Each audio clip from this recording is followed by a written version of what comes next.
በስመ አብ ወወልድ ወመንፈስ ቅዱስ አሐዱ አምላክ አሜን። ሰማዕቱ ብፁዕ አቡነ ጴጥሮስ ጳጳስ ዘምስራቅ ኢትዮጵያ። የሰማዕቱ ብፁዕ አቡነ ጴጥሮስ ሙሉ የሕይወት ታሪክ። ብፁዕ አቡነ ጴጥሮስ በ1875 ዓመተ ምህረት በሰሜን ሸዋ ሀገረ ስብከት ሰላሌ አውራጃ ፍቼ ከተማ ተወለዱ። ወላጆቻቸው እድሜያቸው ገና በወግ ለትምህርት ሳይደርስ ወደ ደብረ ሊባኖስ ገዳም በመውሰድ ባህታዊ ተርላ ለተባሉ መምህር አደራ ሰጧቸው።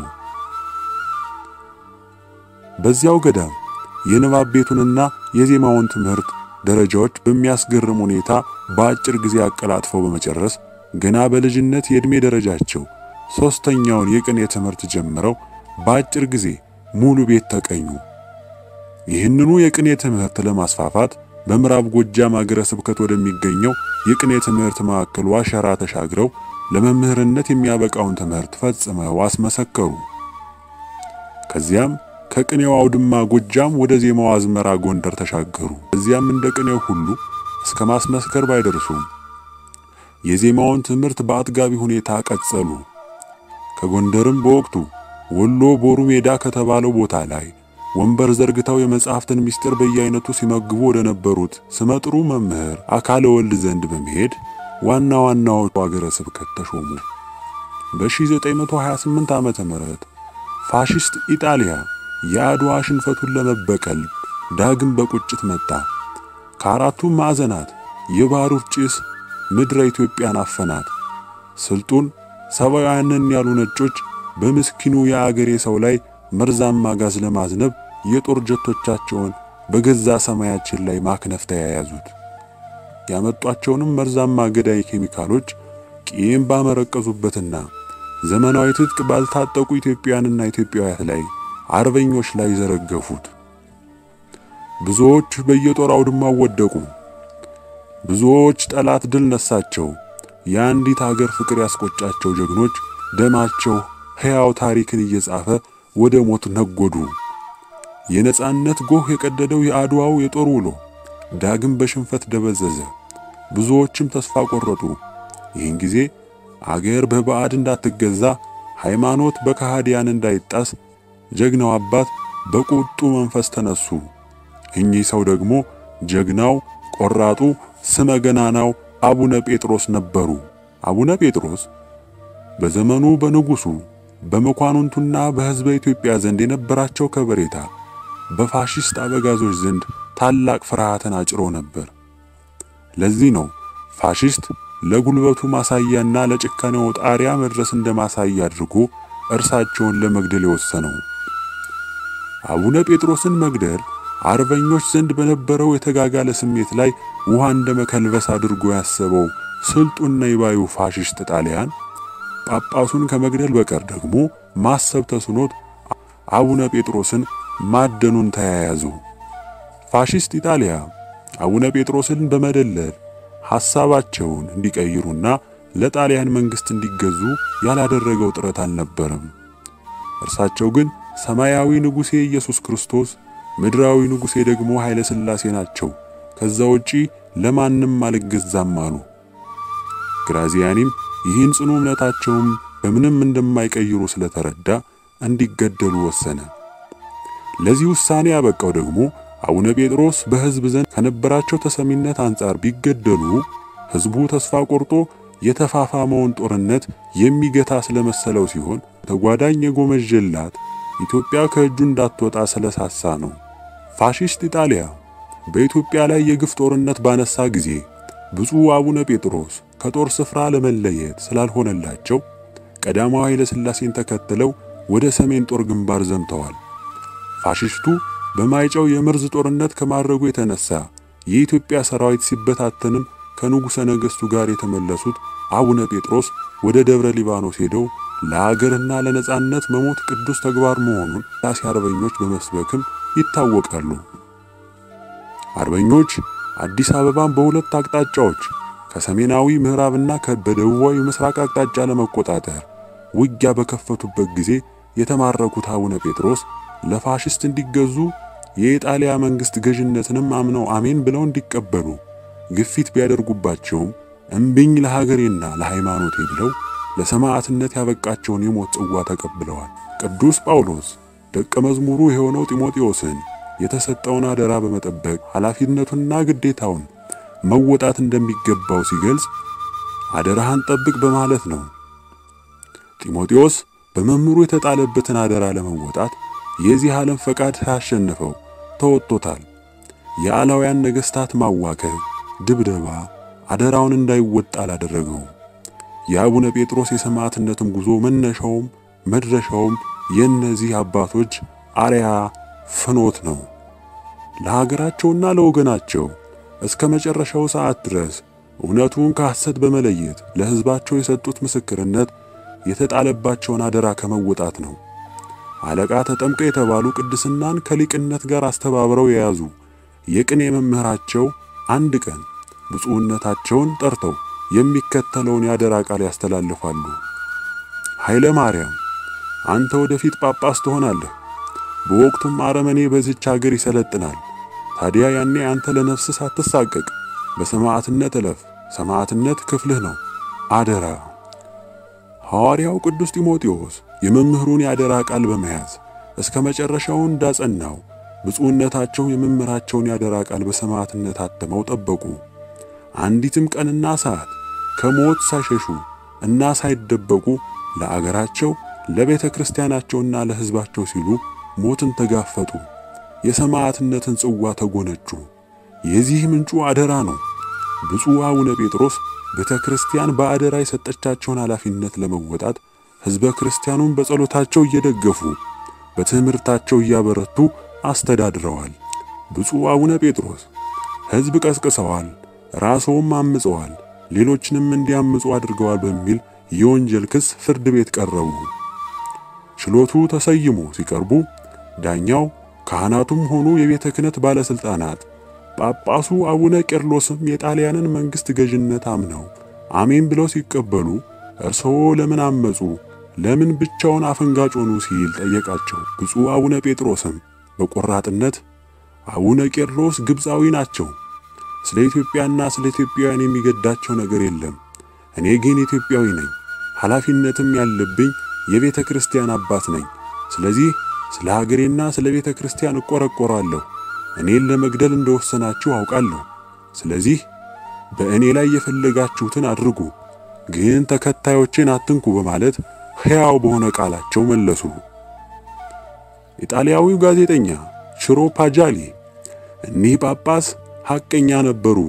ነገር ግን ለኢጣሊያ ለጋሲዮን ታዞ የመጣው አስተርጓሚ ዳኞች የሚሉትን ብቻ ከማስተርጎም በቀር ጳጳሱ የሚናገሩትን ሐቀኛ ንግግር አላስተረጎመም። እኔ እንኳን የሰማሁት በአዲስ አበባ ለ30 ዓመት የኖረው የኢቴጌ ሆቴል ኃላፊ የነበረው የግሪክ ዜጋ ማንድራኮስ አጠገቤ ተቀምጦ ስለነበር የተናገሩትን ሁሉ ስለገለጠልኝ ነው።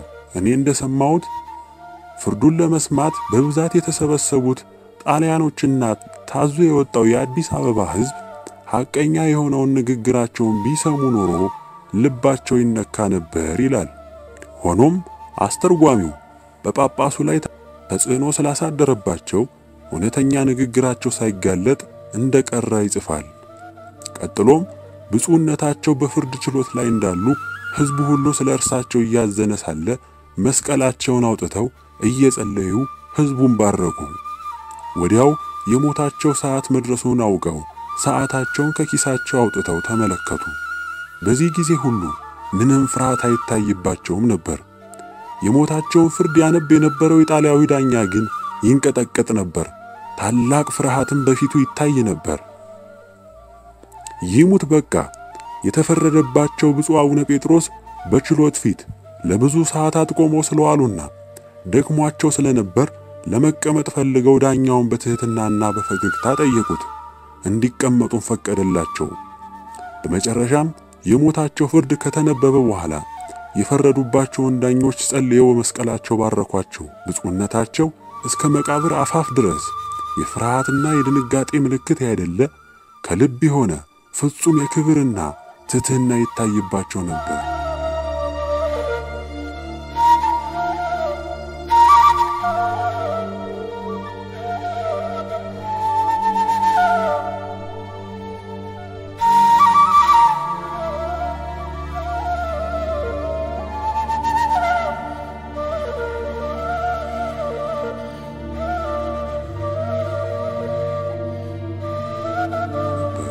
የአገራቸው በጠላት መወረር፣ የሕዝባቸው መገደልና መታሰር፣ የቤተ ክርስቲያናቸው መደፈር እስከ ሞት ያደረሳቸው እኒህ እውነተኛ ጳጳስ ለመገደል ሲወሰዱ ጥይት አልፎ ሌላ ሰው እንዳይጎዳ ግንብ ይፈለግ ጀመር።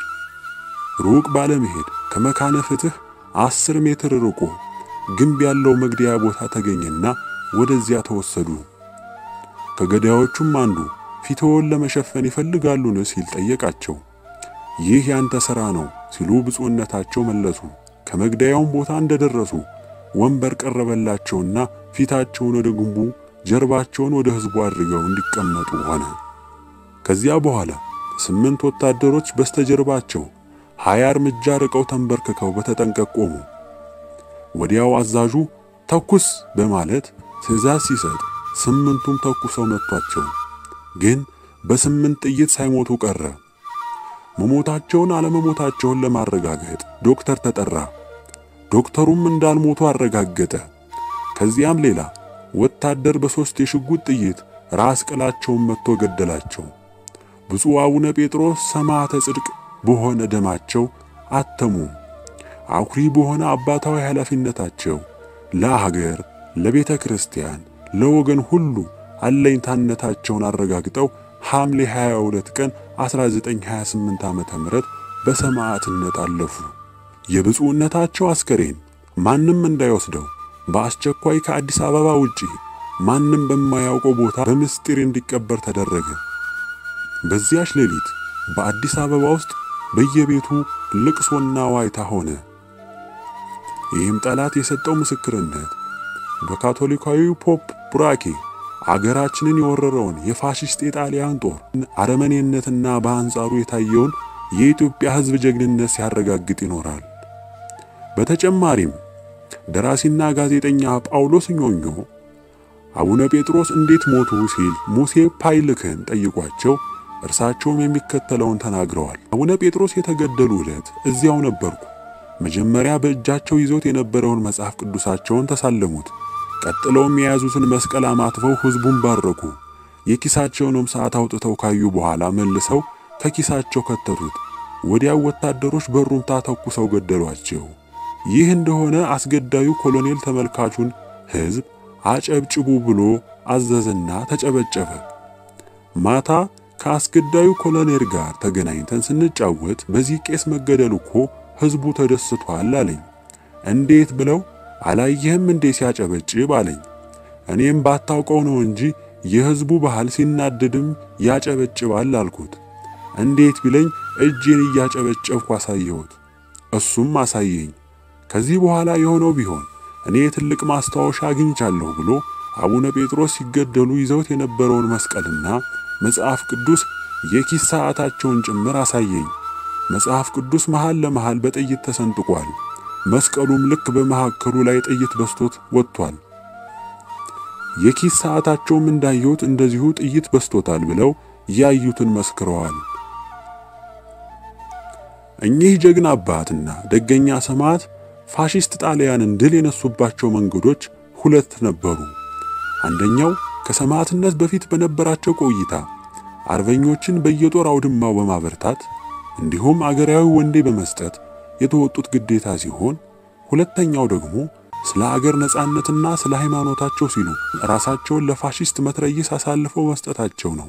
ሆኖም ከሰማዕታት በፊት ከነበራቸው ተጋድሎ ይልቅ በሰማዕትነት የተወጡት ተጋድሎ ኢትዮጵያን ከግራ ወደ ቀኝ ከጨለማ ወደ ብርሃን መርቷታል። ምክንያቱ ደግሞ በኢትዮጵያን አርበኞች ዘንድ ትልቁን ቁጣ የቀሰቀሰውና ለተጋጋለ ጦርነት ያነሳሳው ፋሺስት ኢጣሊያ በአቡነ ጴጥሮስ ላይ የወሰደው ዘግናኝ ግድያ በመሆኑ ነው። ከዚህ አንፃር ጠላት በ5 ዓመት ግዞት ብቻ ኢትዮጵያችንን ለቆ እንዲወጣና ነጻነቷ ደግሞ እንዲጠበቅ ትልቁን ድርሻ የተወጡት ጀግናው አቡነ ጴጥሮስ ናቸው። በሞት አፋፍ ላይ ሆነው የተናገሩትን ሕያው ቃል ኋላ ለተገኘው ነጻነት ጎህ የሚቀድ ትንቢታዊ ንግግር ነበር። ይህም ወርውሬ የሃይማኖቴን ጠላት ባልገድልም ሞቼ ፈጣሪዬን በደሜ ይቀበልልኝ የሚለው ኃይለ ቃል ነው። ይህ ንግግራቸው ከእርሳቸው ሞት በኋላ አርበኞች በቁጭት እንደሚነሱና ፋሺስትን ድል እንደሚነሱ የሚያሳይ ሲሆን እርሳቸውን ለሞት የሞሸሩ ዘመን የማይሽራቸው ታላቅ ሰማዕት ናቸው። የብፁዕነታቸው አኩሪ ታሪክ ትውልድ ሲዘክርላቸው እንዲኖር መታሰቢያ የሆናቸው ዘንድ ሐምሌ 16 ቀን 1938 ዓመተ ምህረት በአዲስ አበባ ከተማ እምብርት ላይ ሐውልት ቆሞላቸዋል። የተጋዳዩና ሰማዕቱ አባታችን በረከት ይደርብን፣ አሜን።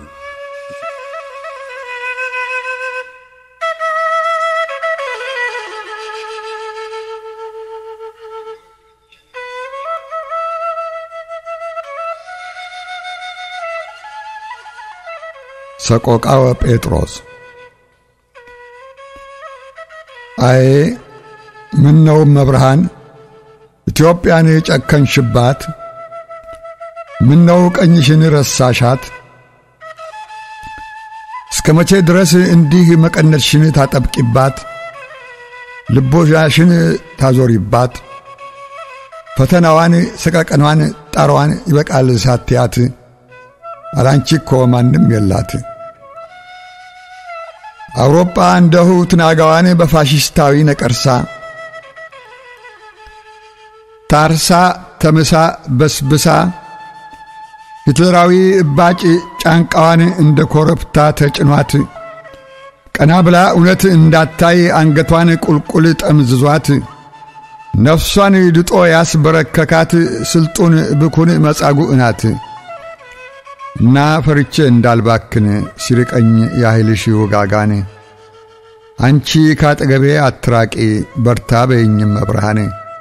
ቃል ኪዳኔን እንዳልረሳት እንዳልዘነጋት ኢትዮጵያን፣ አዎን ብቻዬን ነኝ ፈራሁ፣ እሸሸግበት ጥግ አጣሁ፣ ምጽናበት ልብ አጣሁ። ማማ ኢትዮጵያን መንፈሴ ተፈትቶ እንዳይከዳት ሰጋሁ።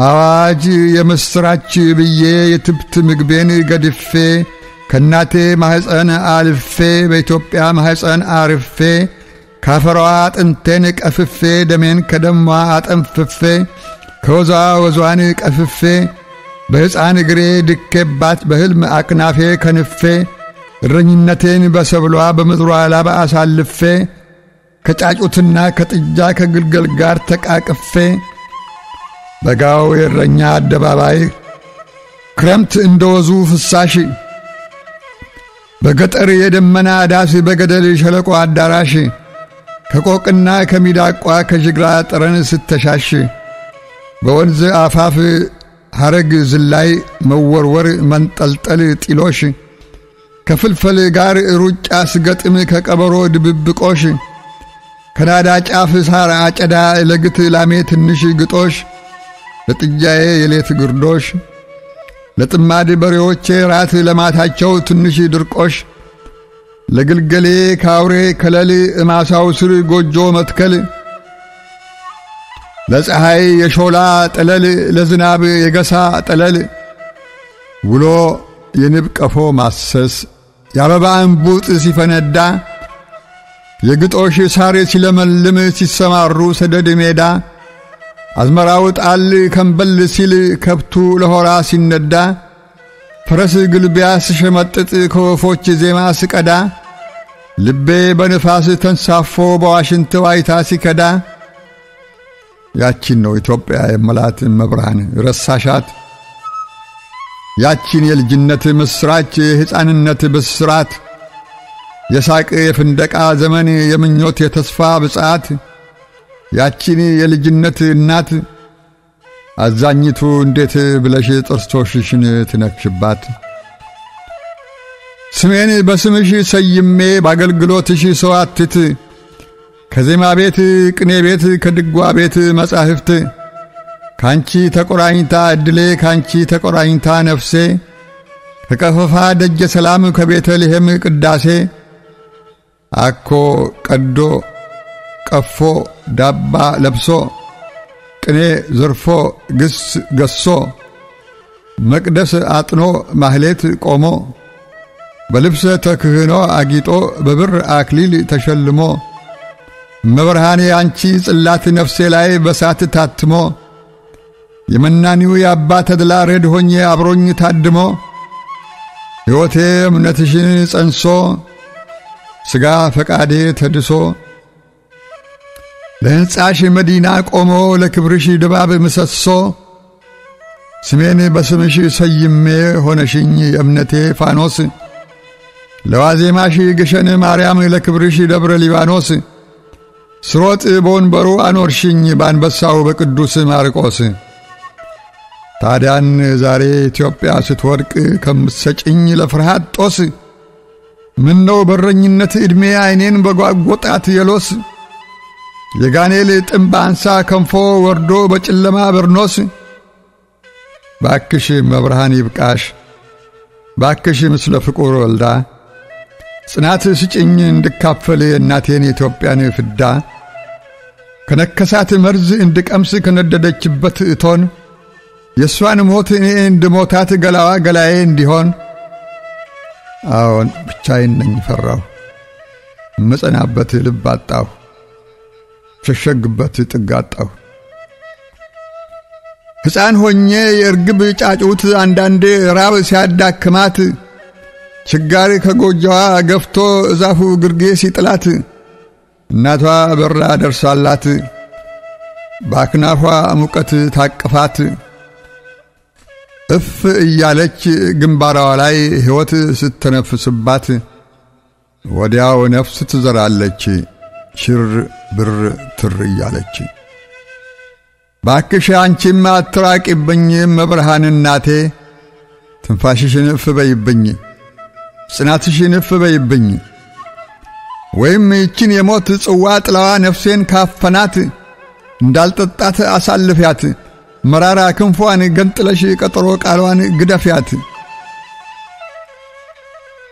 አለዚያም ጽናትሽን ስጭኝ ልጠጣው ኪዳነ ውሉን የኔ ፈቃድ እምነትሽ ነው ያንቺ ፈቃድ ብቻ ይሆን እንደ ጳውሎስ እንድጸና በፍርሃት እንዳልታሰር በውስጤ ከሚታገለኝ በሥጋ አውሬ እንዳልታወር ለየለቱ ሞት እንዳልሰንፍ የኪዳኔ ቃል እንዳይነጥፍ ቃልሽ በህሊናዬ ዲብ ኃይልሽ በሕዋሴ ይረፍ ፍርሃት ቢያረብብብኝም አንቺ ካልሽኝ አልሰጋም ኩርትም ብዬ የችልበት ይሸሸግበት አይጠፋም የግማደ መስቀሌን ጉጥ እታገስበት አላጣም አለዚያም ብቻዬን ነኝ ኢትዮጵያም ያላንቺ የላት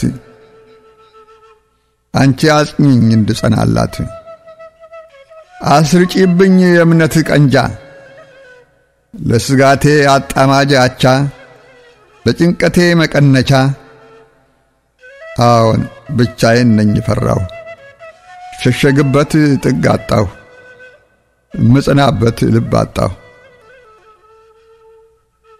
1961 ቀበና